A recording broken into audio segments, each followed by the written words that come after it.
Bismillahirrahmanirrahim. Assalamualaikum warahmatullahi wabarakatuh. Kami dari kelompok 3 ingin memaparkan makalah kami yang berjudul Proses Manajemen Kasus. Kelompok kami beranggotakan 3 orang, yaitu saya sendiri, Lilis Ernawati, Zulfahmi Maulana, dan juga Siti Khumairah. Oke, baiklah. Yang pertama adalah gambaran umum proses manajemen kasus. Seringkali seseorang mengalami suatu permasalahan yang sesungguhnya membahayakan jiwa maupun raga. Namun, kita tidak tahu bagaimana caranya keluar dari masalah tersebut dan tidak berani melakukan tindakan apapun. Sehingga kondisi demikian membutuhkan pertolongan orang lain untuk membantu mengatasi permasalahannya. Lalu, bagaimana caranya? Identifikasi masalah atau proses awal. Manajer kasus harus terlibat langsung dalam melakukan identifikasi dan orientasi, sekaligus melakukan seleksi terhadap permasalahan yang dialami oleh klien, serta mempengaruhi secara positif kepada orang atau lembaga yang dapat menerima rujukan terkait dengan kebutuhan klien. Langkah pertama yang harus sekali dilakukan adalah mengakses lembaga layanan, yaitu manajer kasus menyiapkan dan membuat kerjasama dengan lembaga-lembaga layanan yang sesuai dengan kebutuhan klien. Lalu juga menyiapkan sesuai referral klien dirujuk pada organisasi atau lembaga pelayanan tersebut, dan melakukan penjangkauan terhadap klien yang kesulitan menjangkau lembaga pelayanan dan mendorong mereka agar bersedia datang ke lembaga layanan atau dibantu menyelesaikan masalahnya. Tahapan awal masuk. Apa saja tahapan awal masuk dalam proses manajemen kasus? Yang pertama adalah menghimpun data dan informasi dari pekerja sosial dari hasil asesmen. Lalu yang kedua, menganalisa data dan informasi yang telah masuk. Ketiga, manajer kasus atau pekerja sosial menggali atau mengeksplorasi masalah dan kebutuhan klien serta membantu klien memenuhi persyaratan untuk mendapatkan pelayanan. Yang keempat, manajer kasus memberikan informasi tentang pelayanan yang disediakan oleh organisasi atau lembaga pelayanan serta tata cara mengisi formulir-formulir yang diperlukan.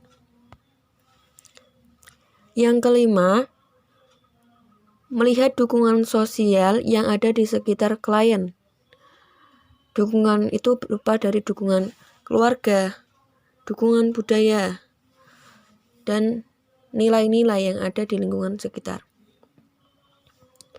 Lalu yang keenam adalah keterampilan dalam mengembangkan raport atau membangun kepercayaan klien pada pekerja sosial, dan keterampilan dalam mendapatkan informasi.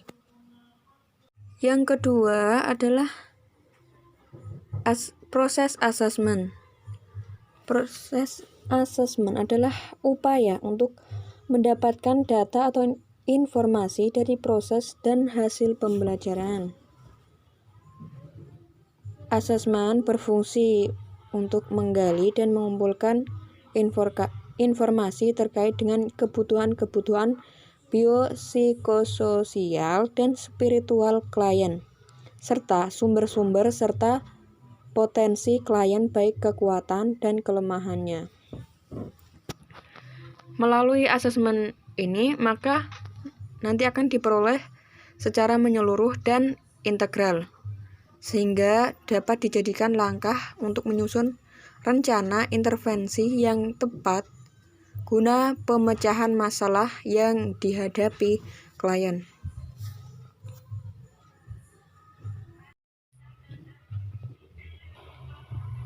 Lalu selanjutnya adalah proses penyusunan rencana intervensi.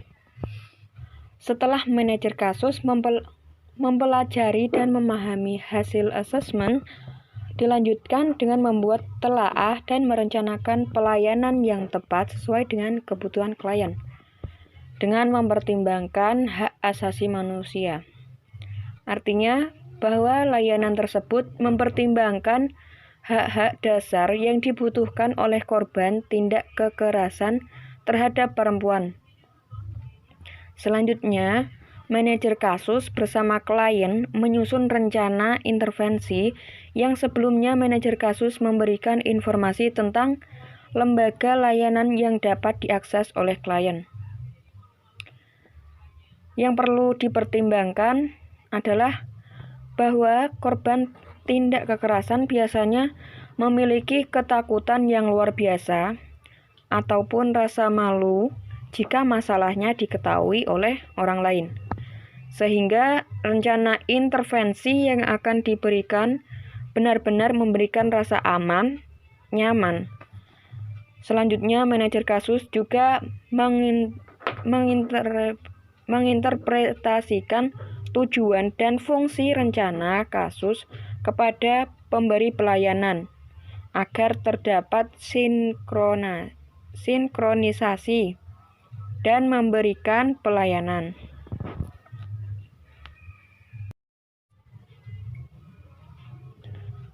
Lalu selanjutnya, proses pelaksanaan intervensi.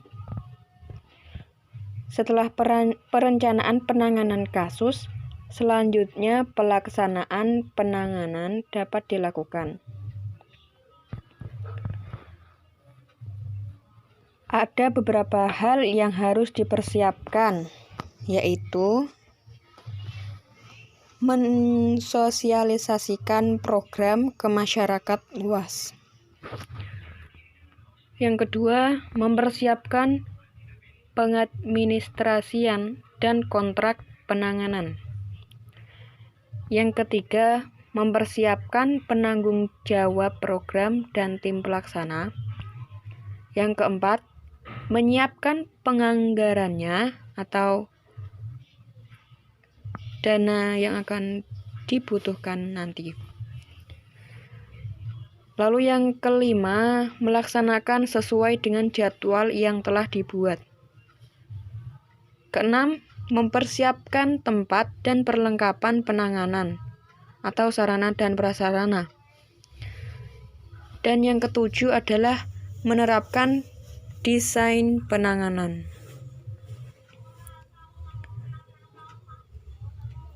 Yang ke-8,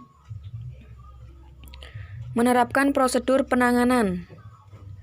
Ke-9, mengembangkan sistem jaringan dan kemitraan. Yang ke-10, mempersiapkan pola pendamping baik dalam bentuk pengasuhan, perwalian, pengasramaan, dan lain-lain.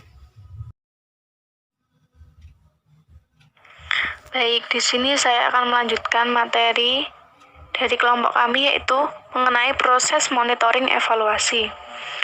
Nah, gambarannya monitoring dan evaluasi itu dapat dilakukan terhadap lembaga terkait rujukan guna mengetahui pelayanan yang sedang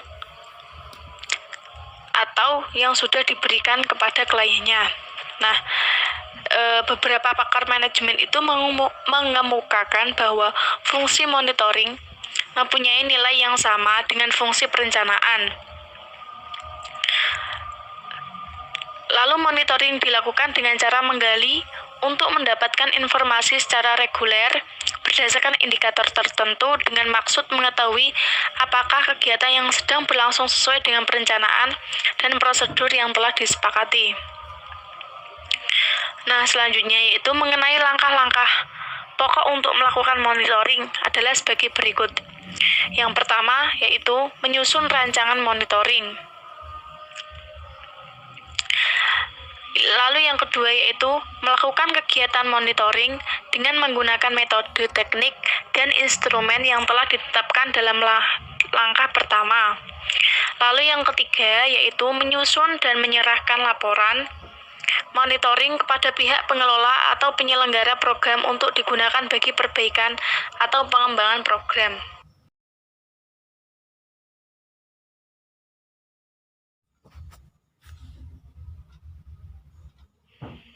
Lalu selanjutnya yaitu mengenai evaluasi. Nah, evaluasi sendiri itu fungsi dari manajemen yang dilakukan terhadap seluruh ataupun sebagian unsur-unsur program serta terhadap pelaksanaan program.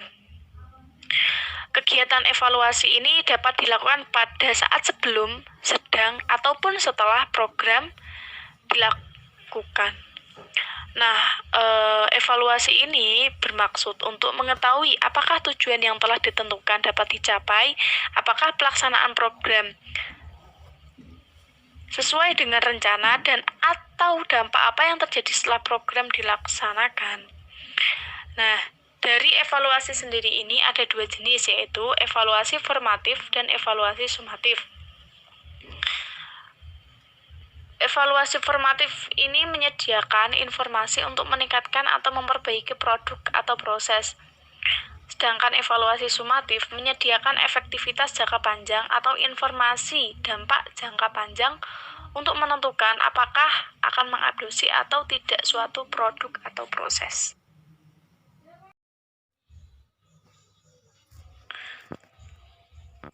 Lalu selanjutnya yaitu mengenai terminasi. Nah, terminasi itu sendiri yaitu suatu titik akhir dari proses perubahan, atau bisa dikatakan jumlah waktu yang harus digunakan untuk mencapai tujuan-tujuan proses perubahan mempunyai perbedaan-perbedaan di antara kasus yang satu dengan yang lainnya. Nah, tahap terminasi ini bisa dikatakan dengan tahap pengakhiran atau pemutusan kegiatan. Nah, terminasi itu disebut juga dengan istilah menolong yang mengacu pada upaya memberikan bantuan klien atau masyarakat untuk menghadapi, mengatasi, dan memecahkan berbagai hal atau masalah seperti keberfungsian sosial, mewujudkan nilai dan aspirasi, menghadapi dan mengatasi rintangan dan tantangan, dan memecahkan permasalahan klien.